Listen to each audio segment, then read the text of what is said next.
Ashama akkam jirtu fayyaa keessanii nagaadhaa nageenyaaf faraarri waaqayyoo isiniif baay'attuu lafa jirtanitti daawwattootaaf kabajamtoota eebbaaf beekoo akkam jirtu fayyaadhaa alaaman waatiin maatiin akka sa'aatii keessanitti akka biyya keessanitti fayyaa keessanii akka soomana keessanitti akka midha soomanni baranaa maal fakkaata gaariidha moo gadheedha moo bareedaadha nutti fakkaatan akka kiyyaatti karaa gama kiyyaa nama dadhabsiisu soomanni baranaa bareedaadha aduunsaas umaan jedhu qabbanadha jedha warroota soomtan hundumaaf jechuudha haadha eebbukoo maal qabattee dhuftee maaliif dhuftee maalitti waccaa jaartiin nanaati wacceen dadhabdusi warri jettan jechuudha warri boo'icha koos sinii boo'in beekumti jidduu kan ambareeda mokkame Atome ya jara keenya har'a namatu eebbuudhaaf kennaa ergee eebbuudhaaf namni kennaa ergee kan kennicha sanatti agarsiisu fanii asumaanis immoo galatoomii ittiin jettu YouTube afaan Amaariffaa irratti ol barree faana televiziyoonii irratti ol barree achitti eebbuudhaaf kennaa ergitee fi kennicha sanatti agarsiisu fanii kennaa turgamee fi eebbuu kiyyaa akka carraa taate Ameerikaa deemtee turte Ameerikaa gaafa deemtee dhuftu gaafa achi as deebitu yaa eebbuu kaabuu fira baay'ee qabdimtee deebi'ee baay'ee horatteetti achitti kennaa ishiidhaa dhufe sanatti agarsiisu fanii sinin jedha eebbifamee waaqayyo si eebbisu jedhaani tokko yeroo hunda baqa baay'ee kun akka salphaatti kennamti kana dhugaa rabbi jalaa dhumate gaafan jedhu kachee faafee buukooti dhumate gaafan jedhu baaziliin biyya keessaa jira garuu biyya keessaa baaziliin biyya keessaa yeroo baay'ee shifti jedha waan ta'eef jechuudha baaziliin kun immoo yeroo baay'ee waan itti argama waan ta'eef jechuudha kana gara Itoophiyaatti gaafa birrii Itoophiyaatti jijjiiramu 5,500 3,000 baasaa jechuudha. Kun gaafachuu dandeessu. Warroonni wannoo jechuudha suupermaarkeetii guddaa keessatti hin argamanatti fakkaatamti waan isaa kun. Ijoollee keenyaaf baay'ee barbaachisaadha. Kana jechuudha. Yeroo baay'ee dubbadhee kana dura Saudi Arabiyaa asiif deemu kannaan jettu tokko jirti midhaan tokko haasa'ee jechuudha. Germany yeroo lama ergamee fi Ameerikaa tokkoffaa fudhataa jira jechuudha. Kanadha. Itti aansee immoo yeroo hundaa deegaa daayiparii itti kun daayiparii ergamee fi kun jechuudha. Kana ergamee fi kana biddee fi teessanii jira. Kana qofa miti kan akkasidha. Kunis daayiparuma.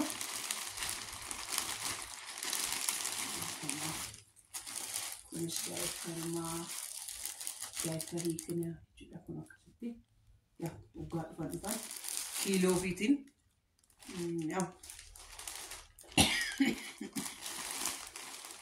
yeroo baay'ee yaa kiiloon nama miti garuu oduma miidhamanu kiiloolaa qannas godhatanii ofiitiifis qannas godhatanii yaa eebbuudhaaf akkasitti fidanii dhufuun hin danda'ama jechuudha karaa gama biraa galatoomii jedhanii waaqayyo si eebbisu jedhanii YouTuberadha garuu YouTuberadha viidiyoo baay'ee ol biraatti waraabannee ol biraa ishiin waraabbattee baay'ee qabdi ishiin jechuun nama miidiyaa guddaadha waraabbatteetti garuu gaafa ishiin gadhiistu hin beeku ammaaf garuu afaan Amaariffaatiin hojjetti dhaqaatii warroon isinitti tole subscribe godhaa fi achumaanis immoo maqaa haadha eebbuutiin galatoomii jedhanii warri immoo wantoota subscribe gootan subscribe kunaan deebisaa jedhanii isinii deebistii kanas hin jedha guddaasaa galatoomaa mana haadha eebbaatii dhufni jedhaati barreessaaf jechuudha ingiliffaanis afaan oromoo jechuudha eebbaaf turuu jettanii yoot jedhamti yoo live showdhaan jirti maqaan ishee yoot jedhamti isiniin jedha guddaa ishee galatoomaa isa qofa miti ko annaaf iddi maleeyyo. Anna dubbisi akka kootti barreessituu ta'inaan jettee kitaaba kanas naaf iddee dhuftee kennaa naa goote mana keessa taa'aa ooltaa haadha eebbuu koo kitaaba kanas dubbisii jettee kitaaba maqaa ishiitiin barreeffamedha. Birrii yeroodhaan yeroo 15 birrii Itoophiyaatiin immoo birrii 130dha. Bitachuu dandeessu gabaarraa warra dubbisuu dandeessanii kanas nuuf ichisiisisoo jettan siniif ichisiisan sinii ergaa yeroo markamee waan akkasidha. Afaan Amaariffaa kana badaadhuma ishiin beekoo kanaan abbaa eebbuu dubbisiifadha sirriitti siniin jedha. Kana jechuun kana yaadanii namaaf kennuun bara kana jechuudha. Namni matsaafa namaaf kennu nama qaroome siin jedhedha. Isuma dhugaa koon siniin jedha. Namni bara intarneetitti kana qaadamee nama intarneetii irratti bulu kana jechuudha. Kitaaba ishii na badhaastee deemtee kitaaba ishiis kennaa gootee naaf kennite. Yaa'a ani kan sooshaal miidiyaan marratti bireen sooshaal miidiyaan warrattan fireela babbareedduu horadha. Achiiti immoo maashaallah naan jedha kan buna isa maal fakkaatu buna kiiloo tokko jettee naaf iddee dhugaa rabbii bunni birrii 450 galeera.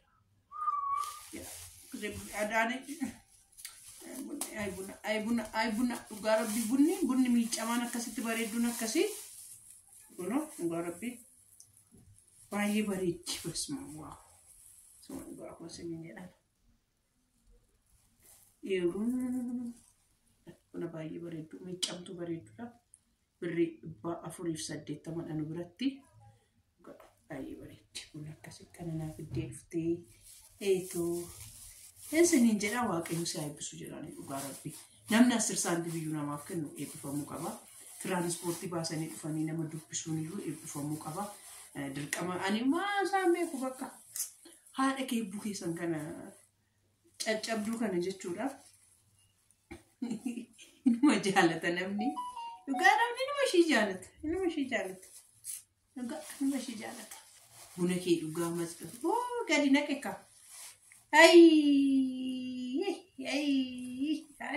Gadi namitu. Akkasitti taa'e siin jedha. Kana akkasiin siniin jedha.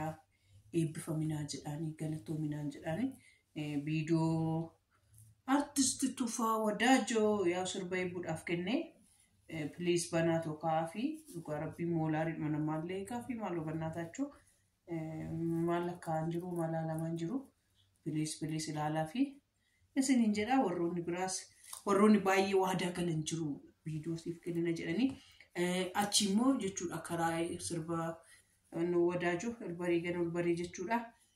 Caaltuu dirribsaa ishiin immoo eebbuudhaaf daayipariidhaaf jettee ammas ishiin 5,000 gashitee fitti ishiidhaanis maashaallah yaani eebbisaa yeroo tsoomaa kana eebbisuun gaariidha.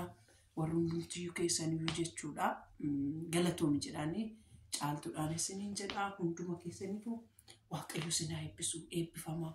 Warri dhuftanii subscribe gootanis warri like gootanis warri share gootanis warri YouTubein kunis guddachuu qaba jettanii baxabaxaa jirtanis galatooma isiniin jenna. Namoota dhufeetuun ilaalle malee baay'ee share godhame dhugaa rabbii YouTubein sirbii artisti Tufaa Wadaajoo nama baay'ee share godhe namoonni ani beekuyyuu nama baay'ee share godhe andidanis jiru an share godhanis jiru. Guddaa isaanuuf galatooma isiniin jenna.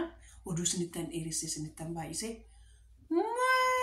maashaallah jedhanii akkasitti maashaallah naan jedhanii ishi kuni kaa'u sammuu kee keessatti agalu jedha kitaaba ani artisti Tufaa Wadaajoos dubbiseen finne matsaafuma naalaatu waan ta'e naa yaadeera jechuudha. Waaqayyo matsaafuma naalaatu Profeesar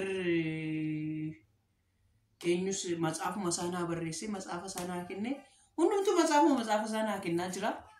Nan nyaadhe keessa diraamatti jijjiirree fashi. Okay, bye. Galatooma.